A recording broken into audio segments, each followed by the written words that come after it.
एक तूफानी रात को डिमीटर नाम का व्यापारी जहाज बहकर इंग्लैंड के किनारे पर पहुंचता है, जिसकी छानबीन पर पुलिस को इस जहाज के कैप्टन एलियट की डायरी मिलती है, जिसमें उन्होंने चेतावनी दी होती है कि अगर मेरी डायरी कोई पढ़ रहा है तो वो ये समझ ले कि वो चीज डिमीटर जहाज से भाग निकला है। हम उसे पूरी तरह से रोकने की कोशिश कर रहे हैं, लेकिन अगर हम उसे मारने में सफल नहीं हुए तो तुम लोगों को अब उससे सिर्फ भगवान ही बचा सकता है। इस घटना से ठीक 1 महीने पहले डिमीटर जहाज बुल्गारिया की बंदरगाह पर माल लेने के लिए पहुंचता है, जिसे उसे लंदन लेकर जाना था। इस माल में लकड़ी के बड़े बड़े 2 बक्से होते हैं, जिसे रोमानिया के स्थानीय निवासी लेकर इस बंदरगाह पर पहुंचे होते हैं, और ये लोग इन बक्सों को जहाज पर रखने से ये कहकर मना कर देते हैं कि उन्हें यहाँ से सूरज के डूबने से पहले निकलना है। हालांकि जहाज के सेकंड अफसर वोचेक और क्रू के एक सदस्य ऑलग्रेन इस चीज के लिए इन लोगों पर बहुत गुस्सा होते हैं, लेकिन इन लोगों का सरदार इन्हें कुछ पैसे देकर बात रफा दफा कर देता है और जाते जाते इनके जहाज डिमीटर को सुरक्षित यात्रा की शुभकामनाएं देता है। इसके बाद वोचेक जहाज के लिए नए क्रू की भर्ती करने लगता है। क्लेमेंस, जो कि पेशे से डॉक्टर और थोड़ी बहुत एस्ट्रोनॉमी की भी जानकारी रखता था, वो वोचेक को उसे भी जहाज के क्रू में भर्ती करने के लिए कहता है, लेकिन वोचेक उसे ये कहकर मना कर देता है कि उसे पढ़े लिखों की नहीं, मेहनतकश लोगों की जरूरत है। क्लेमेंस को भर्ती ना करके वो एक दूसरे आदमी को भर्ती कर लेता है। इसके बाद क्रू सामान को जहाज में लादने लगता है, जिसमें वो 2 बड़े बड़े लकड़ी के बक्से भी होते हैं, लेकिन अचानक एक बक्से पर ड्रैगन के निशान को देखकर वो आदमी डर जाता है जिसे वोचेक ने भर्ती किया था, और उससे रस्सी छूट जाती है, जिसके कारण एक लकड़ी का बक्सा कैप्टन एलियट के पोते टोबी पर गिरने वाला होता है, लेकिन ऐन वक्त पर क्लेमेंस कूदकर उसे बचा लेता है। वो आदमी शिप से जाते हुए कहता है कि ये ड्रैगन का निशान एक अपशकुन है, तुम सभी को और तुम्हारे शिप को तो अब भगवान ही बचा सकते हैं। वोचेक और बाकी सभी लोग उसकी बात को अनसुना कर देते हैं। फिर वोचेक क्लेमेंस को जहाज के नए क्रू के रूप में भर्ती कर लेता है। इसके बाद शिप का क्रू उस गिरे हुए बक्से को भी शिप में दोबारा से रख लेता है, लेकिन इस बात पर कोई ध्यान नहीं देता कि उससे अजीब ढंग से मिट्टी गिर रही होती है। कुछ समय बाद डिमीटर जहाज लंदन के लिए अपनी यात्रा पर निकल पड़ता है। उधर दूर से वो बूढ़ा आदमी शिप को जाते हुए देखता है और ईश्वर को याद करता है। इसके बाद टोबी क्लेमेंस को जहाज के हर हिस्से का दौरा करवाता है, जिसमें वो अपने कुत्ते हक और जहाज पर मौजूद बाकी जानवरों से भी उसे मिलवाता है। रात को पूरा क्रू जब किचन में बैठकर खाना खा रहा होता है, तभी अचानक हक जहाज के निचले हिस्से की तरफ देखकर भौंकने लगता है। कैप्टन एलियट के कहने पर टोबी और क्लेमेंस जहाज के निचले हिस्से में जाते हैं, जहां पर बाकी के जानवर मौजूद थे, जो पता नहीं क्यों बहुत ही अजीब ढंग से चिल्ला रहे होते हैं। क्लेमेंस टोबी को कहता है कि हो सकता है शायद खराब मौसम के कारण ये डर गए होंगे। ये दोनों एक कपड़े से इन जानवरों के पिंजरों को ढक देते हैं। फिर अचानक इन्हें शिप के उस हिस्से से आवाज आती है जहां पर वो 2 बड़े बड़े लकड़ी के बक्से रखे हुए थे। क्लेमेंस टोबी को बाकी के क्रू को बुलाने के लिए कहता है। इस जगह की तलाशी लेने पर क्लेमेंस को एक लकड़ी का बक्सा घिरा हुआ दिखता है, जिससे बहुत सारी मिट्टी नीचे गिरी हुई होती है। वो जैसे ही इस मिट्टी की छानबीन करता है, अचानक एक लड़की अधमरी हालत में उसके अंदर से निकलती है। क्लेमेंस तुरंत उसे जहाज के ऊपरी हिस्से में ले आता है और उसका इलाज शुरू कर देता है।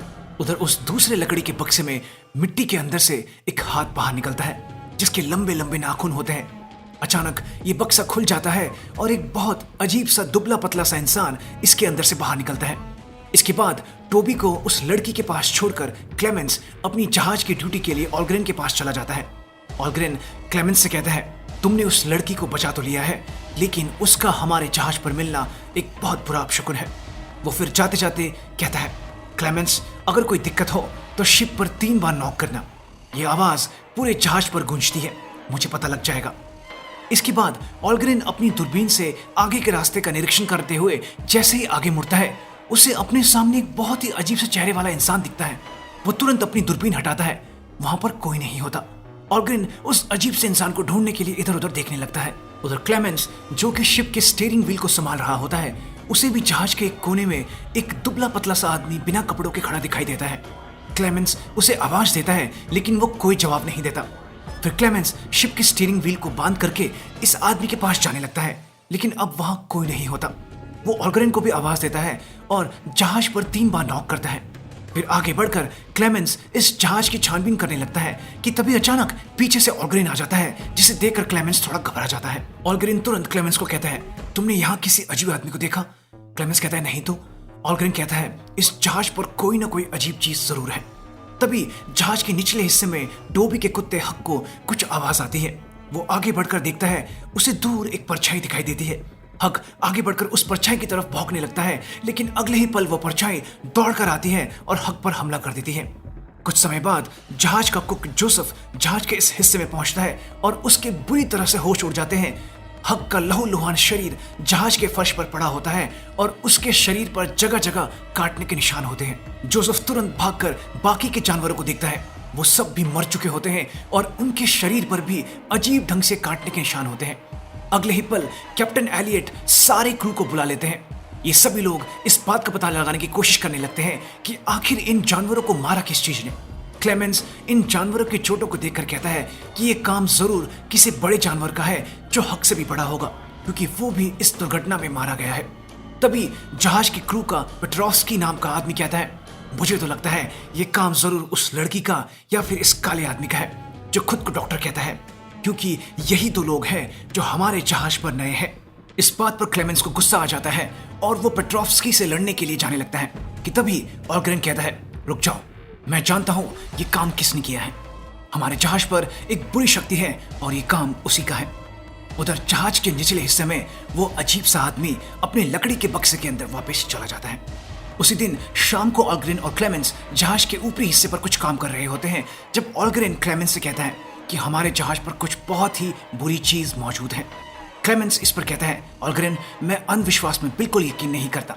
इस पर ऑलग्रेन कहता है, मैंने तुम्हारी आंखें पिछली रात को देखी थी। मैं जानता हूं तुमने भी मेरी तरह उस चीज को देखा था। 3 दिन बाद कैप्टन एलियट अपनी डायरी में एंट्री करते हैं कि जानवरों के मरने से खाने की काफी कमी हो गई है और अभी भी इन्हें 2 हफ्ते की यात्रा और करनी है। इसी दिन उस लड़की को भी थोड़ा होश आ जाता है। टोबी क्लेमेंस को बताता है कि उसने ऑलग्रेन से रोमानियन भाषा सीखी है और ये लड़की काफी देर से रोमानियन और थोड़ा बहुत अंग्रेजी भाषा में बात कर रही है। इसका नाम एना है और शायद इस लड़की को बहुत ज्यादा बुरे सपने आ रहे हैं और ये बार बार एक शब्द रोमानियन भाषा में बोल रही है जिसका मतलब होता है भूख। रात को पेट्रोव्स्की जहाज के स्टीयरिंग को संभालने की ड्यूटी पर होता है जब अचानक उसे जहाज के दूसरी तरफ से आवाज आती है। वो जहाज के दूसरी तरफ जाने लगता है और देखता है कि जहाज की छत को किसी चीज ने तोड़ दिया होता है। वो इधर उधर देखता है, उसे फिर से आवाज आती है। वो जहाज के दूसरे छोर पर पहुंचता है और देखता है कि अंधेरे कोने से वही कमजोर सा आदमी रेंगता हुआ उसकी तरफ बढ़ने लगता है। पेट्रोव्स्की तुरंत अपना चाकू निकालकर उसकी तरफ बढ़ने लगता है। उसी वक्त वो आदमी पेट्रोव्स्की के गले पर हमला करके उसे काट देता है। पेट्रोव्स्की धड़ाम से जहाज के फर्श पर गिर जाता है और उसके गले से पूरी तरह से खून बहने लगता है जिसे वो आदमी चाटने लगता है। पेट्रोव्स्की रेंगते हुए इस आदमी से दूर जाने लगता है, लेकिन वो आदमी दोबारा उसे पकड़ लेता है। पेट्रोव्स्की कुछ नहीं कर पाता और फिर वो आदमी उसके ऊपर चढ़कर धीरे धीरे उसके खून को पीता चला जाता है। थोड़ी देर बाद क्लेमेंस जहाज के ऊपर आकर देखता है कि किसी ने जहाज के डेक को तोड़ दिया होता है। फर्श पर खून और पेट्रोव्स्की का चाकू भी उसे मिलता है। वो तुरंत जहाज पर मौजूद घंटी को बजाकर सभी को इत्तला कर देता है। अगली सुबह पेट्रोव्स्की कहीं भी नहीं मिलता। सभी को लगता है कि शायद शराब के नशे में वो जहाज से नीचे गिर गया होगा, लेकिन क्लेमेंस को इस बात पर बिल्कुल भी विश्वास नहीं होता। वो कैप्टन एलियट से कहता है कि उसने हक और बाकी सभी जानवरों की चोटों को चेक किया था। ये चोट किसी के द्वारा काटने के कारण बने थे। कैप्टन एलियट चौंकते हुए कहते हैं, तुम कहना क्या चाहते हो? तभी पीछे से एना आ जाती है जिसे पूरी तरह से होश आ चुका होता है। वो पागलों की तरह चीखते हुए कहती है, वो इस जहाज पर मौजूद है, हमें जल्द से जल्द इस जहाज से भाग जाना चाहिए। क्लेमेंस उसे बड़ी मुश्किल से शांत करते हैं। क्रू के सभी लोग एना की बातों से बुरी तरह से डर जाते हैं। रात को एना क्लेमेंस को बताती है कि उसके गांव के पहाड़ों पर एक बहुत पुराना महल है जहां पर यह शैतान रहता था। इस शैतान का नाम ड्रैकुला है। ये शैतान इंसान की तरह दिखता है जो हमारे खून को पीकर जिंदा रहता है। हमारे गांव के बड़े बूढ़ों ने इस शैतान के साथ समझौता किया हुआ था जिसमें गांव के लोगों को बचाने के लिए वो गांव के कुछ लोगों को इस शैतान को दे देते थे जिनका वो खून पीकर जिंदा रहता था। फिर एना अपनी चोटों को दिखाती है और कहती है, मैं भी उन्हीं में से हूं। ये शैतान इस जहाज पर मौजूद है और हम में से कोई नहीं बचने वाला। मौसम बेहद खराब होता है। लार्सन और ऑलग्रेन अपनी ड्यूटी पर तैनात होते हैं जब अचानक इन्हें जहाज पर 3 बार नॉक करने की आवाज आती है। ऑलग्रेन चाकू निकालकर जहाज के उस हिस्से में जाने लगता है जहां से आवाज आई थी कि तभी लार्सन के ऊपर वो शैतान जहाज के ऊपरी हिस्से से कूद पड़ता है और उसके सिर को जहाज के फर्श पर पटक पटक कर कुचल देता है। ऑलग्रेन ये सब कुछ देख लेता है और डर के मारे जहाज के ऊपर रस्से की मदद से चढ़ने लगता है। उसके पीछे पीछे वो शैतान मुस्कुराते हुए ऊपर आने लगता है। कुछ समय बाद अचानक जहाज पूरी तरह से एक तरफ को पलटने लगता है, जिसके कारण सारे लोग उठ जाते हैं। वोचेक और क्लेमेंस फटाफट ऊपर आते हैं और जहाज की स्टीयरिंग को सीधा करते हैं। इसके बाद ये लार्सन और ऑलग्रेन को ढूंढने लगते हैं, लेकिन दोनों का कोई अता पता नहीं होता। लेकिन तभी टोबी के कपड़ों पर क्लेमेंस को खून के छींटे ऊपर से गिरते हुए दिखते हैं। वो ऊपर देखते हैं, ऑलग्रेन ऊपर लटका हुआ पड़ा होता है। ये सभी लोग ऑलग्रेन को नीचे उतारते हैं। नीचे पहुंचते ही वो बुरी तरह से तड़पने लगता है। क्लेमेंस और बाकी सभी लोग उसे फटाफट जहाज के नीचे ले जाते हैं और एक टेबल पर रख कर बांध देते हैं। क्लेमेंस ऑलग्रेन के घाव को चेक करता है। उसके भी गले पर काटने का वैसा ही निशान होता है। क्लेमेंस तुरंत इस घाव को सी देता है। ऑलग्रेन अभी भी बुरी तरह से तड़पते हुए बड़बड़ा रहा होता है। अगली सुबह कैप्टन एलियट सभी को बंदूकें लेकर पूरे जहाज का मुआयना करने के लिए कहते हैं। पूरे जहाज की छानबीन होती है, लेकिन किसी को कुछ नहीं मिलता। रात को जहाज का सारा क्रू बुरी तरह से डरा हुआ होता है। कैप्टन एलियट टोबी को अपने कमरे को अंदर से बंद करने के लिए कहते हैं। जहाज का सारा क्रू जहाज के ऊपर पहरेदारी पर तैनात हो जाता है। जब जहाज के नीचे ऑलग्रेन बुरी तरह से दोबारा तड़पने लगता है और अचानक उस ड्रैकुला का ताबूत भी खुलता है और उसी के साथ ऑलग्रेन की आंखें भी, जो पूरी तरह से सफेद हो चुकी थी।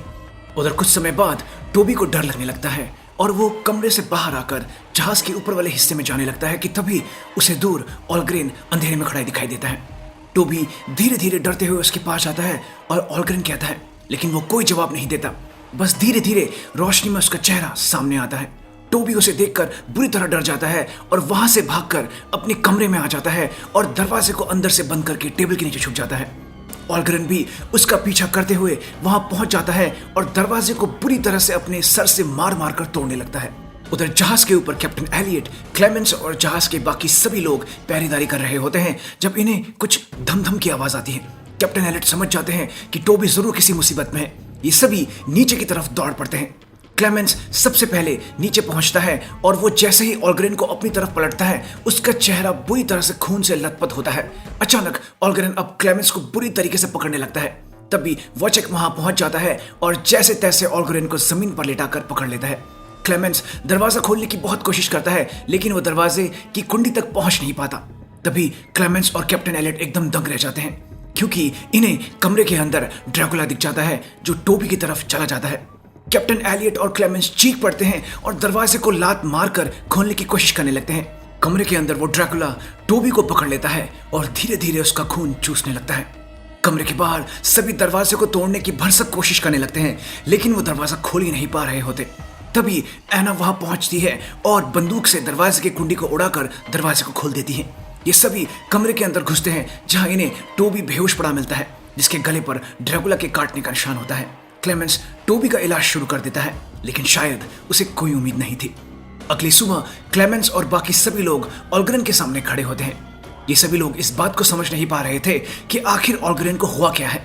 क्या वो उस शैतान के वश में है या उसके काटने से कोई इन्फेक्शन हुआ है। लेकिन तभी ऑलग्रेन मैं जल रहा हूँ बड़बड़ाने लगता है। सभी लोग समझ नहीं पा रहे होते हैं कि आखिर वो ये क्यों कह रहा है। कि तभी जैसे ही सूरज पूरी तरह उगता है, ऑलग्रेन बुरी तरह से चीखने लगता है और फिर उसके पूरे शरीर में आग लग जाती है। ऑलग्रेन बुरी तरह से जलते हुए दर्द के मारे चीख रहा होता है। ऑलग्रेन बुरी तरह से जल चुका होता है और उसे उसके दर्द से मुक्ति देने के लिए वोचेक उसे गोली मार देते हैं। सभी लोग एकदम दंग रह जाते हैं और ये समझ नहीं पाते कि आखिर ये हुआ कैसे। इसके बाद क्लेमेंस सभी से कहता है कि ऑलग्रेन की तरह टोबी का भी यही हाल होने वाला है। टोबी बहुत छोटा है और उसके घाव भी बहुत गहरे हैं, इसके कारण मेरे इलाज से मैं उसे बचा नहीं सकता। अगर हमें टोबी को बचाना है तो हमें उस शैतान को ढूंढना ही होगा। उसके जरिए जरूर कोई ना कोई इलाज मिल सकता है। रात को क्लेमेंस और एना उन बक्सों की तलाशी शुरू कर देते हैं जिन्हें लेकर ये जहाज लंदन जा रहा था, लेकिन उन्हें मिट्टी और उस शैतान की छड़ी के अलावा कुछ नहीं मिलता। उधर जोसेफ चुपके से इस जहाज से एक छोटी नाव लेकर भाग जाता है और दूर जाने लगता है। वो घने कोहरे में आगे बढ़ता जा रहा होता है कि तभी उसे किसी चीज के उड़कर आने की आवाज आती है और तभी उसके ठीक पीछे ड्रैकुला इस छोटी नाव पर उतरता है। जोसेफ पूरी तरह से चिल्लाता है, क्लेमेंस और एना अभी भी छानबीन कर रहे होते हैं जब अचानक जहाज की मुसीबत के समय बजाए जाने वाली घंटी बजती है। अब्राहम सभी को बताता है कि जोसेफ छोटी नाव लेकर भाग गया है। वोचेक को वो छोटी नाव दिख जाती है जो इनके जहाज से आकर टकराती है। वो पूरी तरह से खून से लथपथ होती है। वोचेक ये खबर कैप्टन एलियट को देने जाता है, जहां उसे पता चलता है कि टोबी मर चुका है। अगले दिन ये सभी टोबी की लाश को समंदर में बहाने वाले होते हैं कि तभी कैप्टन एलियट कहते हैं कि उन्होंने टोबी के शरीर को हिलते हुए देखा। सभी उन्हें रोकते हैं, लेकिन वो टोबी के शरीर से कपड़ा हटाकर देखने लगते हैं। टोबी का नीला पड़ चुका शरीर एकदम बेजान पड़ा होता है, लेकिन तभी टोबी अपनी आंखें खोलता है और उठकर कैप्टन एलियट को पकड़ लेता है। लेकिन अगले ही पल वह सूरज की रोशनी से बुरी तरह से जलने लगता है, जिसके कारण कैप्टन एलियट के हाथ और चेहरा भी थोड़ा जल जाता है। अब्राहम तुरंत कैप्टन को टोबी से अलग करता है और क्लेमेंस टोबी को नीचे समुद्र में फेंक देता है। टोबी का शरीर पानी में डूब जाता है। इसके बाद क्लेमेंस, वोचेक और अब्राहम ड्रैकुला को मारने का प्लान बनाने लगते हैं। वोचेक कहता है कि वो शैतान हमसे डरता है क्योंकि अभी तक उसने हमेशा अकेले में हम इंसानों पर हमला किया है। लेकिन तभी एना कहती है, नहीं, वो शैतान हमसे नहीं डरता, वो तो बस इसलिए धीरे धीरे हमें मार रहा था ताकि उसे खाने की कमी ना हो। लेकिन अब हम लंदन से सिर्फ एक दिन दूर है, आज रात वो हम में से किसी को भी नहीं छोड़ेगा। एना कहती है, हमें इस शैतान को किसी भी हाल में लंदन नहीं पहुंचने देना है और इसका सिर्फ एक ही तरीका है, इस जहाज को हमें डुबाना होगा।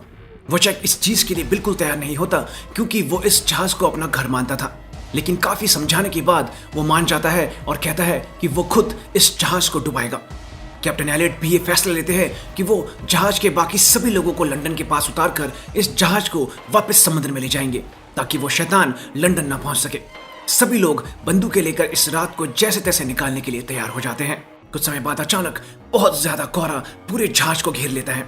जहाज के ऊपर ऊंचाई पर मौजूद वोचेक और अब्राहम डर के मारे इधर उधर देख रहे होते हैं जब अचानक अब्राहम जिस रस्सी से बंधा होता है वो बुरी तरह से खिंचता है और वो नीचे गिरने लगता है। तभी ड्रैकुला उड़ते हुए अब्राहम को अपने पंजों से मार देता है और अब्राहम का मृत शरीर रस्सी से उल्टा लटक जाता है। वोचेक डर के मारे नीचे उतरने लगता है कि तभी ड्रैकुला दोबारा उड़ते हुए आता है और उसे टक्कर मारकर नीचे गिरा देता है। वोचेक ऊंचाई से बहुत जोर से जहाज के छत को तोड़ते हुए नीचे गिरता है, जिसके कारण उसके पांव की हड्डी टूट जाती है। वोचेक जैसे तैसे रेंगते हुए एक कमरे की तरफ बढ़ने लगता है। वो ड्रैकुला भी उसका पीछा करते हुए वहां पहुंच जाता है। वोचेक जैसे तैसे उस कमरे तक पहुंचता है और ड्रैकुला के आने से पहले कमरे का दरवाजा बंद कर देता है। उधर क्लेमेंस एना को कहता है कि वो वोचेक की मदद करने जा रहा है, अगर मैं उसे लेकर वापस नहीं लौटा तो तुम इस नाव को लेकर यहाँ से भाग जाना। उधर नीचे वोचेक अपनी कुल्हाड़ी से जहाज में छेद करने लगता है, जिसके कारण पानी जहाज के अंदर आने लगता है। लेकिन उसी वक्त ड्रैकुला भी वहां आ जाता है और वोचेक को काट कर उसका खून पी जाता है। थोड़ी देर बाद क्लेमेंस भी वहां पहुंच जाता है। वोचेक के मृत शरीर के पास पड़े कुल्हाड़ी को उठाकर वो वापस जहाज के ऊपर आ जाता है और कैप्टन एलियट को दूर से बताता है कि वो शैतान अब हमें मारने के लिए आने वाला है। कैप्टन एलियट तुरंत जहाज को लंदन से दूर मोड़ने लगते हैं, लेकिन ड्रैकुला उनके पास भी पहुंच जाता है और जब तक क्लेमेंस उन्हें बचाने के लिए उनके पास पहुंच पाता, ड्रैकुला कैप्टन एलियट का भी खून पीकर उन्हें मार डालता है। इसके बाद क्लेमेंस गुस्से में ड्रैकुला को ललकारने लगता है और कहता है कि तुम कोई भगवान नहीं हो, तुम भी हम इंसानों की तरह हो जो खाना ना मिलने पर मर सकता है। अगर है हिम्मत तो सामने आकर लड़ो मुझसे। तभी ड्रैकुला क्लेमेंस के सामने आकर खड़ा हो जाता है और पूरी तरह से घुर्राने लगता है और फिर क्लेमेंस के पास उड़ते हुए आता है और उसे अपने पंख से जोर से मारकर नीचे गिरा देता है। ड्रैकुला धीरे धीरे क्लेमेंस की तरफ बढ़ने लगता है। तभी ड्रैकुला की पीठ पर गोली लगती है। ये गोली एना ने चलाई होती है। अब गुस्से में ड्रैकुला एना पर हमला कर देता है और उसे अपने पंखों के अंदर जकड़ लेता है। उसी वक्त पीछे से क्लेमेंस ड्रैकुला के पीठ पर कुल्हाड़ी से हमला कर देता है। ड्रैकुला वहां से भाग जाता है। क्लेमेंस और एना तुरंत छोटे नाव की तरफ भागने लगते हैं कि फिर से ड्रैकुला क्लेमेंस को गले से पकड़ लेता है। क्लेमेंस कहता है, कुछ भी कर लो, मैं तुमसे नहीं डरता। ड्रैकुला कहता है, अब डरोगे। फिर वो अपने लंबे नाखूनों से क्लेमेंस के गले को काटता है और फिर क्लेमेंस के खून को पीने ही वाला होता है कि तभी एना एक रस्सी को काट देती है, जिसके कारण जहाज का एक बहुत बड़ा लकड़ी का खंभा आकर सीधा ड्रैकुला को लगता है। अगले ही पल क्लेमेंस और एना समुद्र में कूद जाते हैं। कुछ समय बाद डिमीटर जहाज लंदन के किनारे पर बुरी तरह से टकराता है, जिसे लाइट हाउस में ड्यूटी पर मौजूद आदमी देख लेता है। उधर ड्रैकुला भी खुद को आजाद करके वहां से भाग जाता है। अगले दिन जब सुबह होती है, क्लेमेंस और एना जहाज के टुकड़ों के साथ बहकर किनारे की तरफ पहुंच चुके होते हैं। एना की पूरी आंखें सफेद हो चुकी होती हैं। ड्रैकुला ने उसे काट लिया होता है। एना क्लेमेंस को कहती है कि वो अब लंदन नहीं जा सकती। क्लेमेंस उसे कहता है कि वो उसका इलाज करके उसे ठीक करने की कोशिश करेगा, लेकिन एना नहीं मानती। वो क्लेमेंस को अलविदा कहकर जहाज के एक टुकड़े पर बैठकर किनारे से दूसरी तरफ चली जाती है। कुछ समय बाद एना किनारे से काफी दूर आ गई होती है। फिर सूरज निकलता है और वो भी बाकी लोगों की तरह जिन्हें ड्रैकुला ने काटा था, सूरज के सामने आकर जलकर मर जाती है। इस घटना के कुछ समय बाद क्लेमेंस एक बार में बैठा होता है। वो अभी भी ड्रैकुला की तलाश कर रहा था। तभी उसे अचानक एक छड़ी की जमीन पर जोर से टकराने की आवाज आती है। वो पीछे मुड़कर देखता है कि वहां ड्रैकुला बैठा होता है, जो उसकी तरफ देखकर मुस्कुराता है। तभी किसी का हाथ क्लेमेंस के गले की चोट को छू कर जाता है। ये ड्रैकुला था जो बार से बाहर चला गया था।